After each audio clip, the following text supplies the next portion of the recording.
पिछले वीडियो में हमने मस्तिष्क के आवरण है उनके बारे में पढ़ा है। मस्तिष्क पर 3 आवरण पाए जाते हैं। पहला था ड्यूरा मैटर, दूसरा एरेक्नोइड और तीसरा पाया मैटर।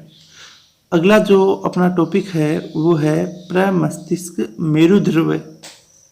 प्रमस्तिष्क मेरुध्रुव।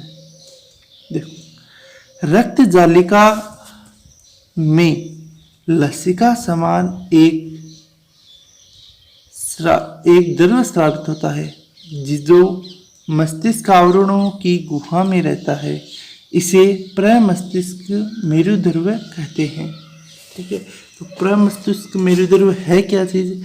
जो रक्त जालिका है, रक्त जालिका में लसिका के समान एक द्रव स्रावित होता है। इस द्रव को प्रमस्तिष्क मेरुध्रुव कहते हैं। यह मस्तिष्क आवरण में पाया जाता है। अब मस्तिष्क आवरण में कहाँ पर पाया जाता है ये हमने पढ़ा था। जो एरेक्नोइड मस्तिष्क आवरण एरेक्नोइड पढ़ा था उसके अंदर कि एरेक्नोइड और ड्यूरा मैटर है जो ऊपर वाला आवरण है, इन दोनों के बीच में गुहा होती है जिसे सब ड्यूरक गुहा कहते हैं। और उस सब ड्यूरक गुहा के अंदर ये रहा, यहाँ पर देखो जालताने का एरेक्नोइड, इसमें पढ़ा था हमने सब ड्यूरक गुहा, और इस सब ड्यूरक गुहा में प्रमस्तिष्क मेरुध्रुव है। तो मैं प्रमस्तिष्क मेरुध्रुव टॉपिक पढ़ रहे हैं ना, कि ये सब ड्यूरक गुहा के अंदर पाया जाता है। ठीक है, तो इतना आ गया समझ में सभी को। इसके बाद क्या है, एक स्वस्थ मनुष्य में लगभग 150 ml 150 ml मिलीलीटर प्रमस्तिष्क मेरुध्रुव पाया जाता है। तो स्वस्थ व्यक्ति के अंदर प्रमस्तिष्क मेरुध्रुव है वो होता है 150 ml। अब प्रमस्तिष्क मेरुध्रुव है, इसके कार्य देखो। पहला कार्य, मस्तिष्क तथा मेरुरज्जु की बाह्य आघातों से रक्षा करता है। प्रमस्तिष्क मेरुध्रुव है, यह मस्तिष्क और मेरुरज्जु की बाह्य आघातों से सुरक्षा करने का कार्य करता है। दूसरा, मस्तिष्क व रुधिर के मध्य विभिन्न पदार्थों के मस्तिष्क और रुधिर के मध्य विभिन्न पदार्थों के विनिमय का कार्य करता है। ठीक है, मस्तिष्क व रुधिर के मध्य विभिन्न पदार्थों के विनिमय का कार्य है वो यह करता है। अगला तीसरा कार्य है इसका, इस द्रव्य के द्वारा शरीर की विभिन्न बीमारियों का पता लगाया जा सकता है। इस द्रव्य के द्वारा हम शरीर की विभिन्न बीमारियां हैं उसके पता लगा सकते हैं। ठीक है, सामान्यतः बीमारियां हैं उनके लक्षण के आधार पर बीमारियों की पहचान है वो हो जाती है। लेकिन कभी कभी स्थिति ऐसी हो जाती है कि बाह्य लक्षणों के आधार पर हम बीमारी है उसका पता नहीं लगा पाते। तो डॉक्टर है वो बीमारी है वो नहीं जान पाते कि कौन सी बीमारी है। अगर मरीज़ की हालत बीमारी का पता नहीं लग रहा है तो उसको किस प्रकार की दवाई देनी चाहिए, इसका कैसा इलाज करना चाहिए वो भी संभव नहीं है। तो जब बहुत जटिलता उत्पन्न हो जाती है, बीमारी का पता नहीं लगता है, तब इस द्रव्य को शरीर से बाहर निकाला जाता है और इस द्रव्य का अध्ययन करके शरीर में जो बीमारी है उसका पता लगाया जाता है। प्रमस्तिष्क मेरुध्रुव की मात्रा अधिक होने के कारण मस्तिष्क आवरण शोध रोग हो जाता है। अगर प्रमस्तिष्क मेरुध्रुव की मात्रा अधिक हो जाए, प्रमस्तिष्क मेरुध्रुव की मात्रा अधिक होने के कारण मस्तिष्क आवरण शोध रोग हो जाता है। मस्तिष्क आवरण शोध यानी मस्तिष्क के आवरण है वो खराब हो जाते हैं, काम करना बंद कर देते हैं या फिर धीरे धीरे विलुप्त हो जाते हैं। ठीक है, तो ये प्रमस्तिष्क मेरुध्रुव की मात्रा अधिक होने के कारण उत्पन्न होने वाला रोग है। अगला पॉइंट है मस्तिष्क की संरचना। मस्तिष्क की संरचना, ठीक है, मस्तिष्क की संरचना है वो इस प्रकार से होती है। मस्तिष्क की संरचना को 3 भाग में बांटा जाता है, अग्र मस्तिष्क, मध्य मस्तिष्क और पश्च मस्तिष्क। मस्तिष्क की संरचना को 3 भागों में बांटा जाता है, अग्र मस्तिष्क, मध्य मस्तिष्क और पश्च मस्तिष्क। ठीक है, तो अग्र मस्तिष्क है, ये ऊपर वाला भाग है, इसको अग्र मस्तिष्क कहा जाता है। अग्र मस्तिष्क है, इसके अंदर थैलेमस, हाइपोथैलेमस भाग है वो आते हैं। ठीक है, ये मस्तिष्क की संरचना हुई, गोलाकार संरचना होती है। लगभग मस्तिष्क का वजन है वो 1.5 kg होता है। स्वस्थ मनुष्य के अंदर मस्तिष्क का वजन होता है 1.5 किलोग्राम। मस्तिष्क ऊपर से और मस्तिष्क आवरण के अंदर सुरक्षित रहता है। ठीक है, इसके 3 भाग होते हैं। पहला भाग अग्र मस्तिष्क, दूसरा मध्य मस्तिष्क और तीसरा होता है पश्च मस्तिष्क।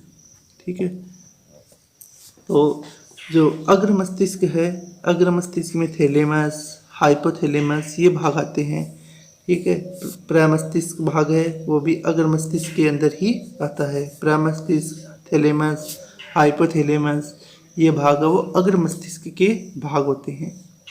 ठीक है, दूसरा भाग होता है मध्य मस्तिष्क, जो बीच में यहाँ पर पाया जाता है।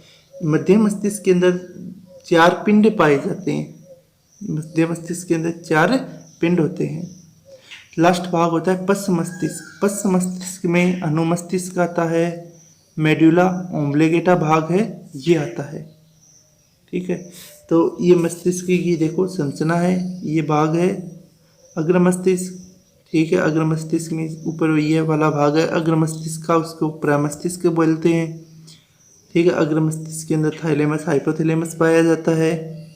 अग्र मस्तिष्क और मध्य मस्तिष्क के बीच में देखो एक ऐसी संरचना जिससे दोनों अलग होती है, उसको कार्पस कोलोमस कहते हैं। ठीक है, ये बीच वाला भाग मध्य मस्तिष्क कहलाता है। मध्य मस्तिष्क के नीचे की ओर वाला भाग है जिसमें अनुमस्तिष्क, मेडुला ओब्लिगेटा आते हैं, उसको पश्च मस्तिष्क कहते हैं। तो ये इधर वाला भाग है ना, ये इसको तो बोलते हैं अग्र मस्तिष्क। 3 भाग होते हैं मस्तिष्क के, अग्र मस्तिष्क, मध्य मस्तिष्क और पश्च मस्तिष्क।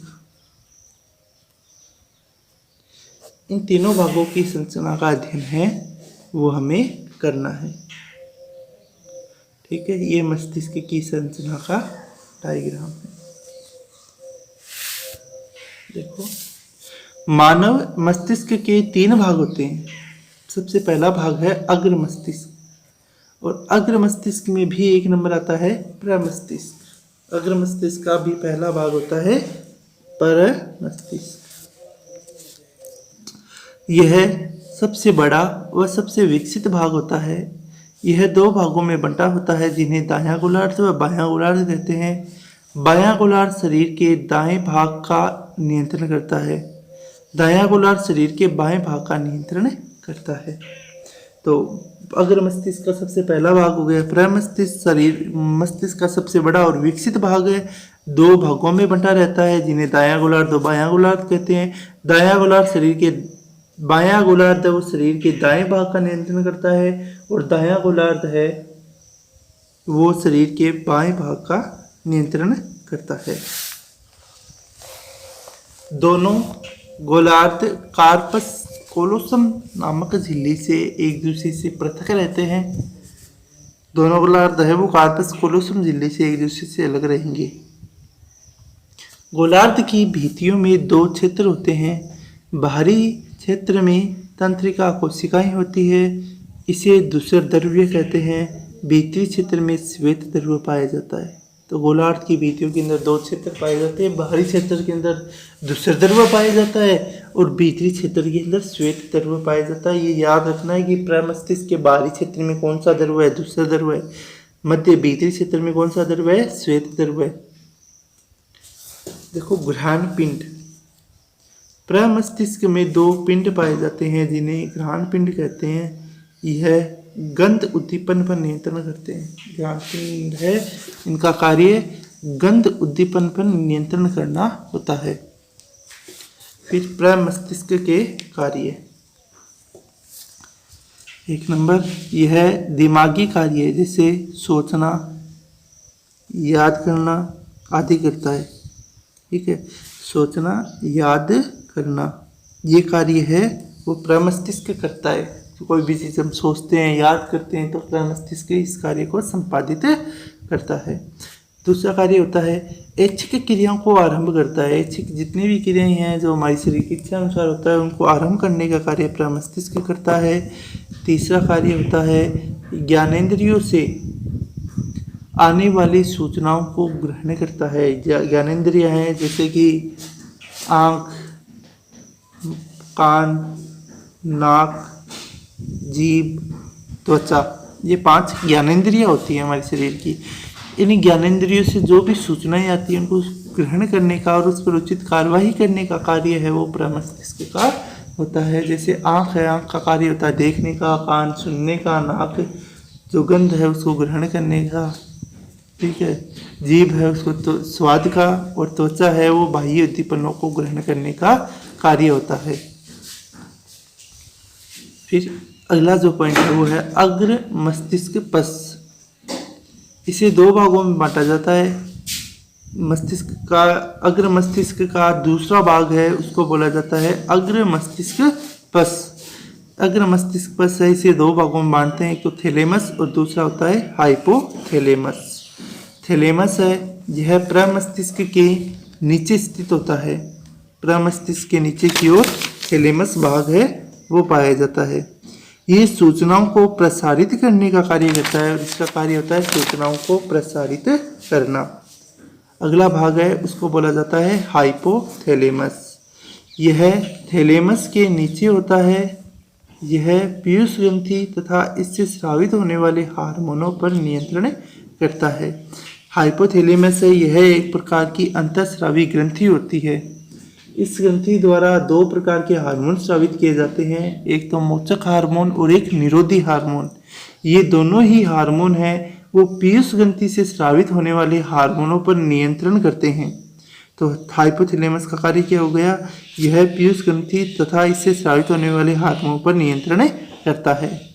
ठीक है, तो ये दोनों अग्र मस्तिष्क पश है। मस्तिष्क अग्र मस्तिष्क का जो दूसरा भाग है प्रमस्तिष्क के बाद उन दोनों के अलग अलग भाग हो गए। फिर जो मस्तिष्क का दूसरा भाग है वो है मध्य मस्तिष्क। यह मस्तिष्क के बीच का भाग होता है। मस्तिष्क के बीच के भाग को मध्य मस्तिष्क कहा जाता है। इसे 2 भागों में विभाजित किया जाता है। पहला है पिंड चतुष्ठी। पिंड चतुष्ठी का अर्थ होता है 4 पिंड का बना हुआ, चतुष्ठी यानी 4 पिंड। ठीक है, मध्य मस्तिष्क में 2 ऊपरी तथा 2 निचले कोष्ठ पाए जाते हैं जिन्हें पिंड चतुष्ठी कहते हैं। ऊपर वाले 2 देखने का और नीचे वाले 2 सुनने के संबंधित कार्य करते हैं। तो पिंड चतुष्ठी है, इनका कार्य हो गया देखने का और सुनने का। अगला जो टॉपिक है इसका मध्य मस्तिष्क का दूसरा भाग है वो है प्रमस्तिष्क वृंतक। यह मध्य मस्तिष्क में बुर्स सेरेब्री नामक तंत्रिकाओं का बना बंडल होता है। तो मध्य मस्तिष्क के अंदर बुर्स सेरेब्री नामक यह मध्य मस्तिष्क में बुर्स सेरेब्री नामक तंत्रिकाओं का बना बंडल है वो प्रमस्तिष्क वृंतक कहलाता है। ये जो मस्तिष्क का दूसरा भाग है वो यहाँ पर कंप्लीट हो गया है। ठीक है, अगले वीडियो के अंदर हम मध्य पश्च मस्तिष्क है ये भाग है वो पढ़ेंगे।